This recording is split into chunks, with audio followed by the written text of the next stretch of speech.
Les amis, bien le bonjour. J'espère que vous allez bien et que les choses se passent bien. Bienvenue sur Paris Central. On va faire un petit avant-match du Paris Saint-Germain face à l'AS Monaco. Pour m'accompagner, 4 personnes qui sont là habituellement, les titulaires, on va dire. À ma droite, la jeunesse, encore une fois. Timothée, comment ça va? Ça va très bien et toi? Ah, ça va. On est le 6 février. Il y a 3 ans, le Sénégal a été élu sacré champion d'Afrique, donc on ne peut qu'aller bien. N'est-ce pas, monsieur le Bavard? Moi, la CAN, c'est pas mes affaires. Ah bon? Et pourquoi? C'est pas une compétition qui me donne le sourire. On se demande pourquoi. C'est pas une compétition. Non, franchement, il faut que le Mali remporte une CAN. Les aigles, il faut que vous fassiez les choses, s'il vous plaît. Ouais. Parce qu'on a beaucoup de personnes qui souffrent. Ouais. Moi, ça m'a libéré. J'espère voir Wakata. Parce que c'est pas, pas tout le monde qui a vu son pays gagner une CAN. Hein. Ouais, bah de toute façon, si on gagne la CAN, vous me revoyez plus ici. Donc, Ah voilà, c'est prévenu. Donc, on va faire du recrutement. À ma gauche, anciens et jeunes aussi. Et gens qui font leur couple, leur dégradé, beaux gosses. Bonjour Raoul. Salut Gato. Bien? Ah, toujours bien. Comme t'as dit, on est bien préparé, donc... C'est cool. super. Bah, il a vu que Soura avait un peu de succès là, avec la petite femme la dernière fois. Il s'est dit, Il s'est déjà allé à mon Max, hein. tour. Non, moi je suis bien. Moi, Nous aussi on veut, comme on dit. Hein. Après, toi, tu veux un peu beaucoup. Hein. Ça va. Non, ça va. En plus, on est en février. C'est l'anniversaire de ma mère, donc je lui fais un bisou. donc Et vite. puis pour ma Bon sœur, il faut anniversaire. qu'elle fasse des crêpes. Il faut qu'elle y pense. Ouais, bah la chambre, On attend. c'était il y a quelques jours. Messieurs, trêve de plaisanterie, on sait qu'il y a encore des célibataires aussi, machin, ceci, toujours la même chose. Mais bon, les gars, PSG Monaco, on est sorti d'un match plutôt bourbier, on va dire, avec la pelouse face au Mans, on s'en est sorti. Précédemment, il y avait un match qui n'était pas forcément facile face à Brest, à l'extérieur.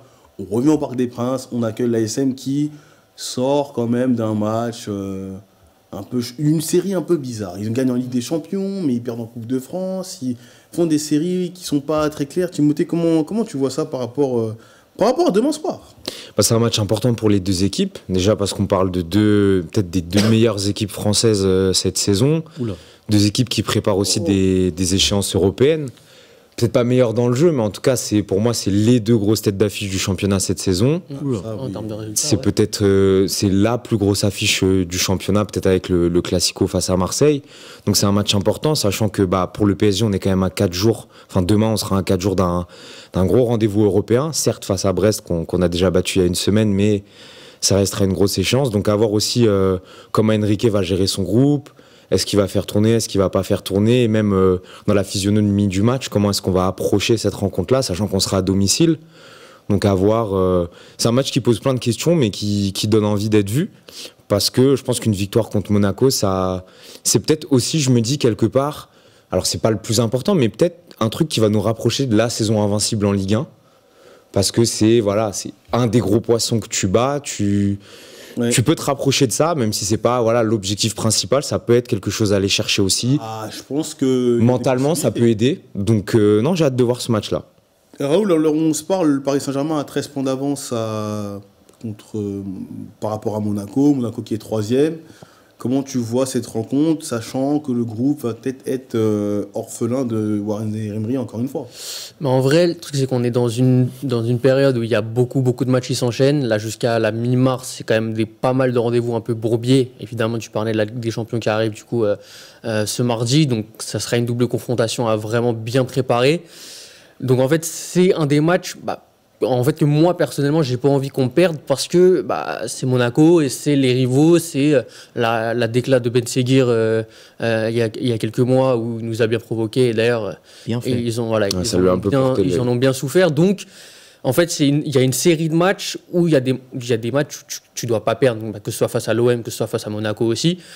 Donc, tu dois être quand même très vigilant et aussi garder cette supériorité du coup face à tes adversaires qui te provoquent et montrer que c'est nous les patrons, c'est nous les boss, on vous a chicoté plein de fois, c'est pas aujourd'hui que ça va changer. Recoba, à un moment, du côté de Monaco, il y avait quelques temps, c'était difficile, hein, parce que Monaco nous tendait quelques pièges. On se rappelle la saison avec Christophe Galtier où on perd 3-1 là-bas, mais on devait s'en prendre 6. À un moment, l'année qui précède aussi, exactement l'année qui précède, on menait 2-0 là-bas et on s'est permis de perdre 3-2. Comment tu vois ça, même si c'est au Parc des Princes? Monaco a peut-être aussi intérêt à gagner parce que Marseille commence peut-être à se détacher et surtout que le wagon qui suit, c'est Lille avec 35 points, Nice avec 34 points, et n'oublions pas le Racing Club de Lens avec 33 points. Ils sont à combien, pardon, Monaco? Monaco, ils sont à 37 points, alors on se parle. Ah oui, donc ça va vite. Ouais, non, mais c'est ce que j'allais dire. C'est que la pression, en fait, elle est sur Monaco. Parce que Monaco, tu parlais des matchs tous les 3 jours, mais Monaco joue tous les 3 jours aussi. Et Monaco, ils se sont fait doubler par l'Olympique de Marseille. Ils doivent aller chercher une place qualificative pour la Ligue des Champions. Il y a Lyon qui revient, plus ou moins. Il y a Nice qui est derrière. Il y a surtout Lille qui est derrière. Donc la pression, elle est sur Monaco. Monaco qui se déplace au Parc des Princes, qui a un match face à Benfica la semaine prochaine. Eux aussi, il y a une confrontation qui est, sur le papier, en tout cas, plus équilibrée et plus difficile que le tirage du PSG. Donc la pression, elle est sur Monaco. Et Monaco se déplace. Et la vérité, c'est que Monaco, depuis le début de saison, depuis le Trophée des Champions, ça se passe pas très bien.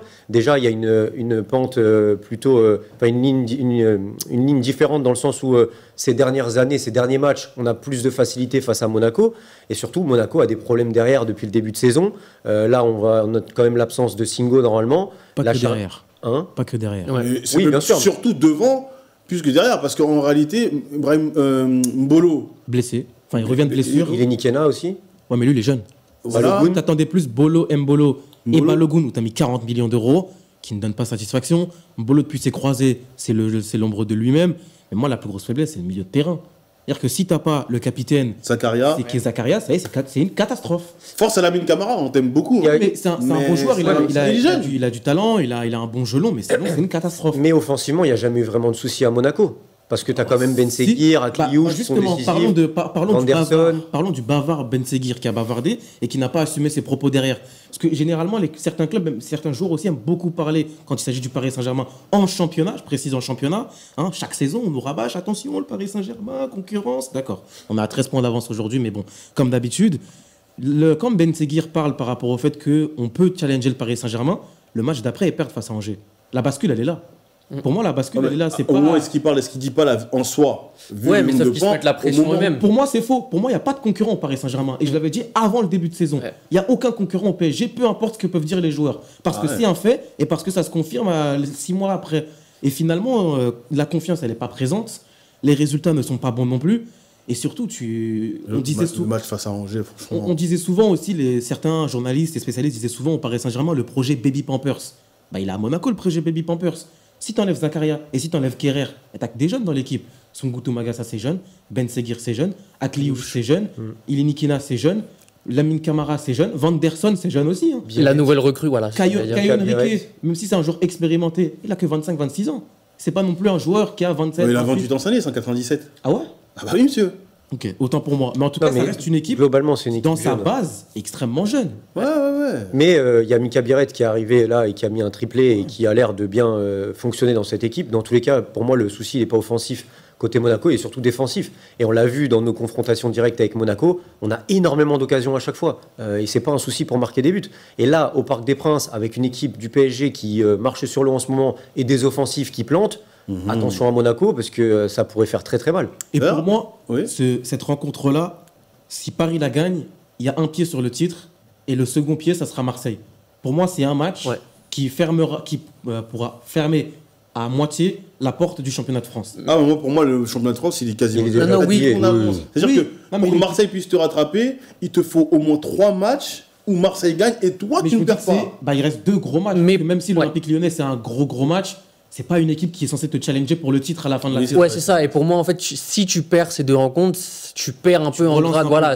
Non, c'est pas que tu relances, c'est que, en fait, en termes de stature, j'ai l'impression que tu prends un petit coup, surtout si c'est à domicile. C'est juste ça où je mets de la réserve. Oui, puis Et ça par fait rapport ce temps, je crois que la dernière défaite en championnat du Paris Saint-Germain, elle remonte l'année dernière face à l'Olympique Gymnasium de Nice. Non, c'était Toulouse. À l'extérieur, Ouais, c'était Toulouse. Nice. Non, aucune défaite à l'extérieur depuis. Au Parc, Non, non, c'était c'est Toulouse, depuis- ouais, pendant Au la Parc, c'est Toulouse, célébration. l'avant-dernier match. Toulouse, c'est au parc. Oui, non. On est invaincu, tu sais. Bah, On ça fait ça va n'importe faire 38 quoi, on laisse balancer Il y avait ce Pénas match-là. dans les cages. Bon, Ça va faire 38 matchs là. Non, bientôt le prochain match à l'extérieur. Ça à va faire l'extérieur, on 38 n'a matchs. jamais perdu depuis. Bon, Tu vois, à domicile. à domicile, À domicile, c'est le dernier Toulouse. match. Toulouse, ouais. Le jour du sacre. 2 défaites, Ah oui, Toulouse et Nice. C'est vrai que ça a hué un petit peu. Bon, vous partez avec quoi demain? Parce que Gonzalo Ramos, on a vu que contre Le Mans, c'était difficile. Dans ses titularisations, que ce soit contre la JOCR, que ce soit contre l'AS Saint-Etienne, c'est difficile. Dans ses rentrées, c'est très bon. Ouais. On l'a vu contre Manchester City, on l'a vu même contre l'AS Monaco à l'aller, on l'a vu plusieurs fois rentrer, être déterminant, même contre Brest, encore une fois. Ouais. Pointer avec qui la défense, Marquinhos, il va bien ou pas? C'est comment, lui? Bah, en plus, il y a Gvara qui est là maintenant. Donc là, potentiellement, tu as quand même, si tu enlèves Ramos, tu as 4 places pour 3 sièges. Doué, Barcola, Dembélé et Gvara. Donc, C'est un 4 prétendants pour 3 sièges. ouais. Et du coup, pour Ramos, ouais, c'est un peu compliqué. On le verra peut-être rentrer comme super sub pendant 20 Même minutes, 5. une demi-heure, mais Gvara, Lee aussi. Gvara, si Dembélé, tu rajoutes Tanguini, ouais. Gvara, Dembélé, Barcola, Ramos, Lee, Oui. Après, on a vu Lee dans le milieu de terrain. Pour moi, Lee, Là, arrière Ramos, droit, ouais. il occupe vraiment les 3 postes de devant, et encore, il occupe un poste de devant. Donc c'est pour ça que c'est plus compliqué. Lee, encore, il peut jouer dans le milieu, il peut jouer à droite, Pour moi, c'est il plus peut jouer milieu. faux neuf. Donc à la limite, il peut avoir une carte à jouer quand même. C'est assez plus diverse que Ramos. Donc non, bah écoute, je pense que le Paris Saint-Germain, vu la qualité du banc et sur certains postes, peut se permettre de faire tourner un petit peu parce que ça s'en ressentira beaucoup moins que Monaco par exemple. Avec les blessés qu'ils ont malheureusement pour eux, ils peuvent moins se permettre de faire tourner. Et je pense que Monaco passera un peu en mode Ligue des Champions sur ce match face au PSG et ce match face à Benfica avec 2 équipes joueuses en phase 2. Par contre, nous, il va falloir voir un peu comment tu fais niveau turnover, au niveau des forces en présence, parce qu'il y a João Neves aussi qui vient de revenir à l'entraînement, mais on ne sait pas trop où est-ce qu'il en est physiquement. Donc à nous de gérer un peu ces 2 matchs, mais ça ne m'étonnerait pas de voir 2 compos différentes sur ce match-là face à Monaco et le match face à Brest. Bah, d'ailleurs, sur différents postes, je pense que ceux qui vont jouer un peu ce week-end ne joueront pas forcément mardi. pas Quoi. tous. Je pense que Ouais, par ouais. exemple, si Gvara démarre, je pense qu'il y a des chances qu'on ne le voit pas forcément jouer mardi. Par Je exemple. pense qu'en Ligue des Champions, on verra le trio qu'on a pu voir lors du match face à City avec Doué, Dembélé et Barcola. Ah, tu vois pas Gvara titulaire face à Brest? Non, il y avait Dembélé sur le banc et qui est rentré à la mi-temps. Donc la deuxième mi-temps de City. Non, Qui, Gvara, je le vois face à Monaco, mais pas Mais Brest. demain, Ok. recentrons-nous sur demain. Bah, Gvara, en fait, ma question, elle est sur l'état de forme de Pacho et de Hakimi surtout. Hakimi, là, qui n'a pas vraiment de remplaçant. On a vu ce qui s'est passé avec Zagué face au Mans. Ouais. Varane, du coup, est blessé, comme tu l'as évoqué, Gato. Et Pacho, qui enchaîne beaucoup. Physiquement, je trouve qu'il a quand même pas mal souffert face à Brest. Il est quand même un peu responsable sur les 2 buts qu'on prend. Donc attention, je trouve que si tu le mets, ça peut être un peu dangereux.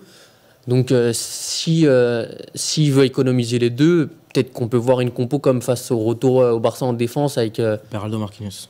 Beraldo, Marquinhos, Lucas Hernandez s'il est bien revenu et Nuno Mendes à gauche, et tu as juste Nuno Mendes qui fait l'ascenseur. Beraldo, Marquinhos, Tu vois, avec juste Nuno Mendes qui fait l'ascenseur à les gauche. gars, moi je vous dis, l'association de trop de gauchers là, ça commence à faire beaucoup. Hein. Ah, mais ça, Ah, mais c'est si sûr. tu veux faire souffler Pacho, Ouais, t'as pas le choix. quoi. Qu'est-ce que tu veux faire d'autre? souffler Pacho? Parce qu'il a beaucoup. Bah, il a Parce qu'il beaucoup enchaîne, joué. il est à quand même, Brest hein. dans 4 jours. Pour moi, ceux qui enchaînent le plus et où on voit où c'est marquant physiquement, c'est Pacho et Hakimi. Ouais, c'est ce que je Le t'ai problème, c'est qu'Hakimi, t'as pas trop de choix. Ouais, Quoi. c'est ça. Sinon, c'est Bah, t'as Zag à personne droite. d'autre, quoi. ouais. Bien centre de formation, en tout cas. Et ouais, C'est pour ça que je donne la solution qu'on a fait au Et Barça. du coup, là, le milieu de terrain, faut qu'on arrête avec Fabien Ruiz capitaine, c'est pas possible. Bah, mais c'était la Coupe de France. C'est lui qui fait son effectif. Et après, tu mettrais qui d'autre, par exemple? Ouais, parce que là, au milieu, t'as pas Je pense qu'il Warren, doit Neves, fonctionner tu sais peut-être, pas. à l'ancienneté. Les statuts ou les... Moi, je pense que c'est à l'ancienneté plus qu'au statut, comme ce qui se passe au Real Madrid. T'es capitaine parce que t'es un ancien de la maison. Ouais, mais Moi, là, c'est des choses qui me dérangent pas. Après, en Coupe de France, à la rigueur. Mais là, Bah, si Marquinhos est là, c'est Oui, s'il y a c'est Marquinhos, capitaine. de toute façon, s'il y a ouais. Marquinhos et Donnarumma, on sait que ça sera eux. Et il y a Hakimi aussi. Et Hakimi. Et Hakimi. Après, si t'enlèves les 3, peut-être Ouais. Dembélé, potentiellement. Il a déjà été au Barça. Il a Pourquoi déjà pas. été, non chez Il a nous, déjà non été au Voilà. Barça. Même chez nous, non. Il n'y a pas un ou 2 matchs où il a Ouais, été. mais c'est peut-être des matchs comme Neymar a eu le brassard. Et Oui, voilà. je suis pas sûr. Bon, Ça. Non, mais c'était Donc, la Coupe de France. milieu de terrain, alors, c'est... Vitinha. Bah, il y aura Vitinha, ouais, parce que c'est le seul des 3 titulaires indiscutables qui est sûr à 100%. Il y aura Lee, je pense. Il y aura Ruiz. Lee à relière Ruiz. droit et peut-être Ruiz à Ruiz, gauche, du sûr. coup. Ruiz sûr, parce que Warren n'est pas là. João Neves, on sait pas trop. Donc Vitinha, Ruiz sûr. Et puis qui accompagne le duo? Est-ce que ce sera Lee ou est-ce que ce sera Mayoulou? Pour moi, c'est. Vous voyez pas Doué redescendre d'un cran Peut-être ou- Doué, Je suis pas sûr qu'il le euh, fasse, mais ça peut être une option. Hein. Mais après, t'as Ruiz qui évolue axial gauche. Oui, Je vois oui, pas- ça Après, fait ouais, plus peut-être sens, jouer mais axial pourquoi droit, pas. mais- Non, parce qu'il va. Axial droit, ça Tu sera le mets plutôt où, Ruiz, Canguini, après, axial peut-être. droit, Mais Je mets pas. Bah Vraiment. si, tu dois le mettre du coup. Mais parce qu'il c'est qui a joué 90 minutes? C'est Ruiz ou Lee face à Brest déjà? Je crois qu'il y en a un des deux qui joue 90 minutes, donc pour moi, c'est lui qui va pas jouer. C'est Ruiz. Hein. À Brest. Tout simple. Ah, mais Ruiz est une pièce essentielle de Luis Enrique, j'ai l'impression. À ses yeux, ça. mais face à- Ouais, mais bon, Face c'est le à même problème Monaco. dont on parle depuis des Face mois. à mais du Monaco, coup, si tu vous- partiras avec Vitinha Ruiz, ça c'est sûr. Et après, il y aura Mayoulou, Je sais pas, Lee. on verra, ça se trouve, il y a- Ouais, je pense qu'il mettra Ali en vrai. Bon, Si messieurs, Neves est là, vos pronos, Timothée. Un score exact? Allez, je pense qu'en vrai, une fois qu'on aura mis le premier but, ça peut aller très très vite. Je vais partir sur un bon 3-0. 3-0 Paris Saint-Germain Soura. 4-2. Ah, Défensivement, on est quand même friable ces derniers temps. on subit beaucoup d'occasions. Hein. Trop C'est vrai. d'occasions. Bah, on l'a vu Beaucoup contre Brest, d'occasions, mais- c'est une vérité. Raoul. 4-1 pareil. Non, moi je vois plus 2-1, 3-1. Je pense que ça 2-1 va ou jouer, mais. 2-1, 2-1. 2. Ouais. C'était Ouais, donc Et les. toi?